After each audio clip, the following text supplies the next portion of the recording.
Okay, this is a training carpet that we use to train our technicians on. So it's a little bit messy, just we do that intentionally because we want to get it messy so that we can teach them how to clean it. The object of this demonstration is kind of illustrate a little bit of what happens when you have pet urine, when a dog pees on your carpet. I've got a little cup here. It's a 2-ounce cup, probably about half of that. 1 ounce is what we'd see whenever we have a small 10-15 pound dog urinate on the carpet.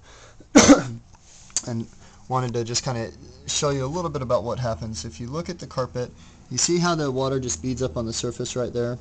That's what happens when you have a good application of Scotchgard. A lot of the companies in the industry,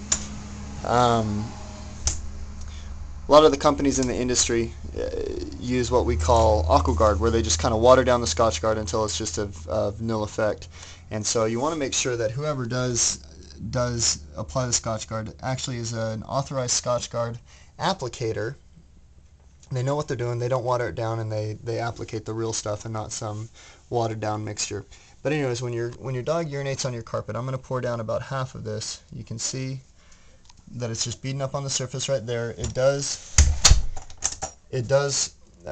soak in after a little bit. This is, say you go to work, your dog pees on the carpet while you're at work, and then when you get home you just notice that you have a new urine spot. You blot it up as best you can, you clean it up as best you can, and say the next day or a couple days later, the dog goes back and urinates on the spot again. See, dogs are creatures of habit.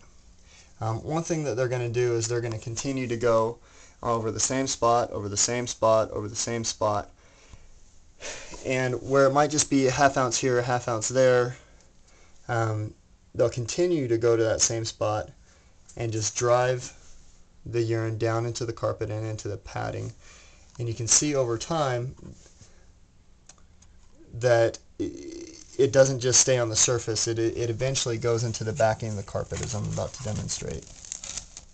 You see right there where it started to come through into the backing of the carpet.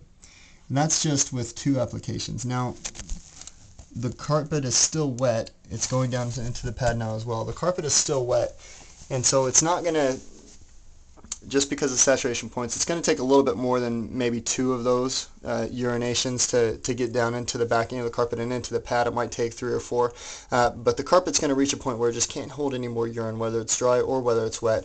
And the next time the dog goes on the carpet, it's going to go all the way through the backing of the carpet like it did here, like you can see right there, and then into the padding. That's 2 ounces of water.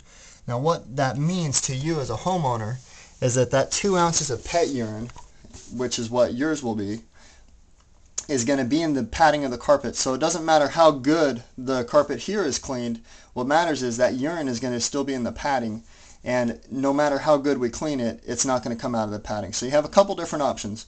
One of the options is we can pull up the carpet, we can remove the pad, we can cut it out, we can seal the concrete, and then we can replace it. Then we can clean the backing of the carpet here, and we can clean the front of the carpet here. It's a little bit more time consuming, it's a little bit more expensive because we have to restretch the carpet at the end. Or we have what we call an enzyme flooding product. We basically, if we were to do it, we would flood out an area about that size. You can see the outer circle here. We'd flood out an area that's usually about 60% bigger than what we see on the back of the carpet. You see how that is? And it's quite a bit bigger on the front.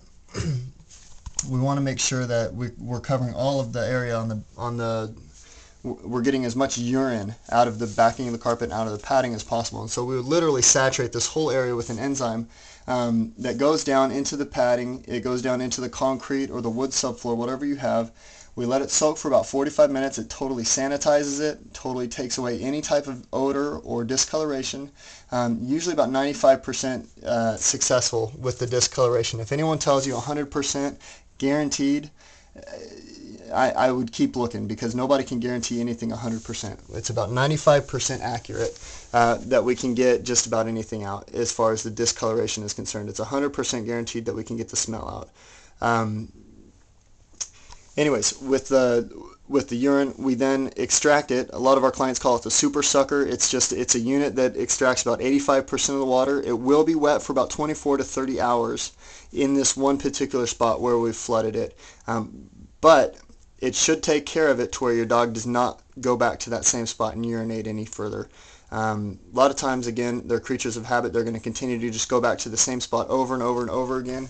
And you've got to make sure that if you don't just take care of it over on the top of the carpet, you got to make sure you take care of it in the padding as well. You can see just that little bit that I flooded went into the padding and then totally soaked into the concrete. And so the problem isn't just the carpet. It's usually much deeper than that, and there's only a couple different ways to get it all out. We guaranteed that we'll get out the odor, and usually we're able to get out the discoloration. I have one client whose dog loved macaroni and cheese and had fluorescent yellow pee, and the macaroni pee was just, that's one thing that was the 5% that we couldn't get out, but just about anything else we can't get out. So